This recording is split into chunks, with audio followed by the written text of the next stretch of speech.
And bye-bye. That was a fine episode of SmackDown. Finally, we got WWE admitting how much Raw sucks. My man Roman said, I don't watch Raw, it's all good. Nobody does. I mean, let's be fair, people, no lies detected. Remember that promo when Triple H made fun of Marks? Well, it's not that funny anymore, huh? I don't watch Raw.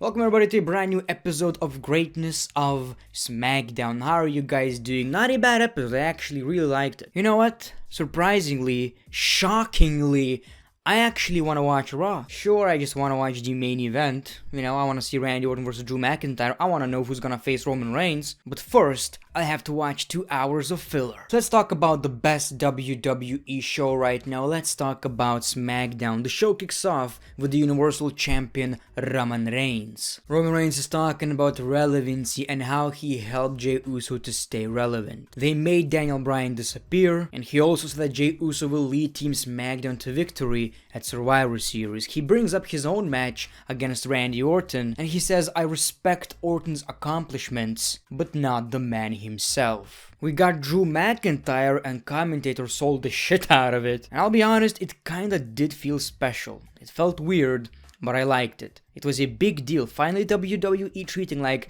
a man from another brand is actually a big deal. And this was one hell of a promo, one hell of a segment. Now I kinda wanna see Drew McIntyre versus Roman Reigns, but I also wanna see Roman Reigns versus Randy Orton, so I don't know, man. Maybe it's a win-win. He says you're not gonna face Randy Orton. You're gonna face Drew McIntyre after Monday Night Raw. The last time we faced each other was at Royal Rumble.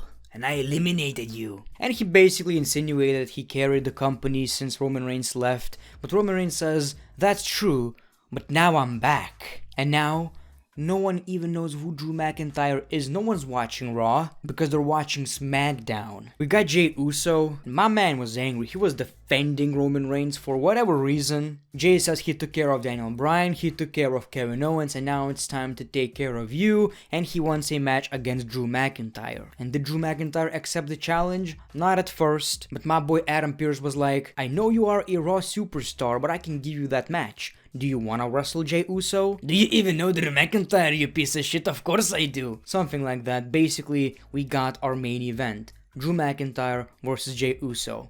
Pretty great. And like I've said, now I wanna see Drew McIntyre versus Roman Reigns. That was one hell of a segment. But Roman Reigns does not appreciate that. He's yelling at Jey Uso.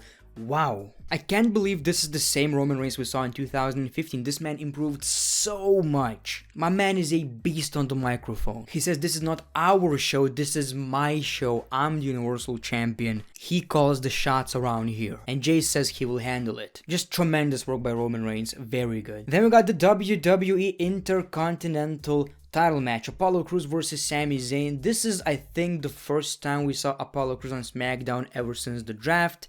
And of course, he did not win the match. And man, I like Sami Zayn more and more. You know, before the match, he said, this is not fair. They told me I'm gonna wrestle Apollo Crews, one of the toughest dudes on SmackDown, an hour before the match. But I'm not like Bobby Lashley. I'll prove why I'm the best champion. And I like the Sami Zayn sneaky bastard gimmick. My man tied Apollo Crews and he won the match, well, by just outsmarting the guy. I mean, that's not illegal. A win is a win. We got Sasha Banks in the ring. She says Bayley and Carmella were not enough to end her. She's on top of her game and she's putting the rest of the women's division in the back on notice. We saw Bayley. She wants a fight, but we got a super kick from Carmella. No one cares. No one in existence. Not a single person. Not a single animal. Not a single living, breathing being cares about this. Not even Corey Graves. Corey doesn't give a shit. Anyway, we see Otis eating. Yeah, because he's fat and, you know, he's a redneck, so he's eating. Did you guys know that fat people eat? Yeah. So he's eating, and we see Robert Roode and Dolph Ziggler making fun of the guy. Just imagine for a second having Robert Roode and Dolph Ziggler, two of the best in the WWE, and using them as a couple of jobbers, just nerds, you know, a couple of idiots. Ah, man, that sucked. Otis got angry because, you know, they didn't allow him to eat. And we got the match, you know, Dolph Ziggler versus Otis for the 157th time. And I was like, okay, so Ziggler is winning, right? I mean, he has a nice blue hat and he's kinda, you know, on SmackDown again and we want this guy to win.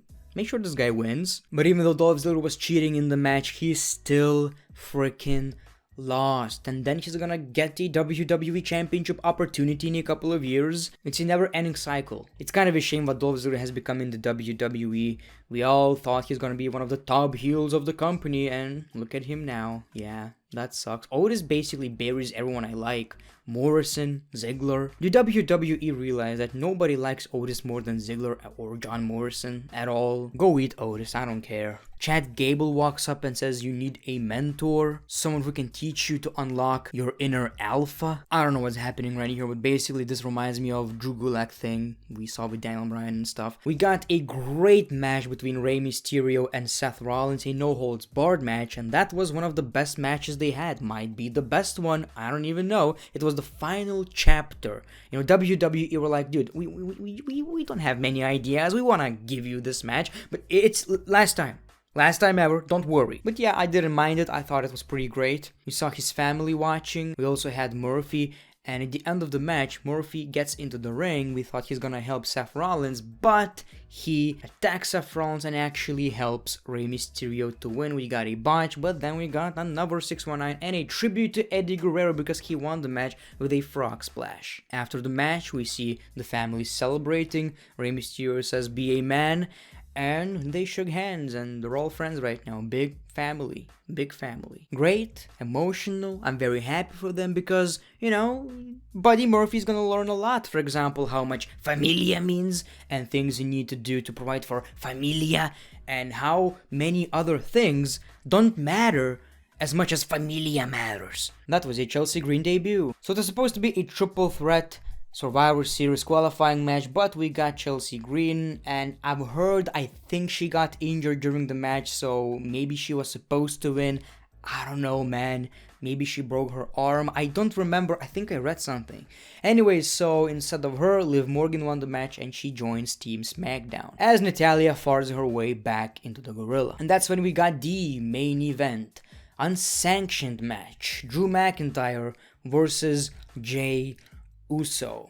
Big match feel, honestly. You know, they made sure Drew McIntyre being on SmackDown was a big deal. It's not supposed to happen, but it's Survivor Series, so it's allowed. The match was great. Like I've said, we saw Roman Reigns, and, you know, Jey Uso almost won the match. Roman Reigns said, "I don't need you to win. I want you to make him understand." Yeah, but he didn't. Drew McIntyre won the match. And I think he said something like, "We'll talk when you'll have one of these." So yeah, this is kind of unpredictable. I mean, Randy Orton just won the WWE Championship, but since they're teasing this match, it might happen. I don't know, WWE playing with us, possibly. And I absolutely love this, man. Unpredictability. Finally. So I believe for the most part, this episode of SmackDown was actually very good. It's not as long, so, you know, even though we get some crap like Carmella, they compensate that with some good stuff. Thank you for watching the video, the great one. Peace, love, and hugs. It's been a pleasure.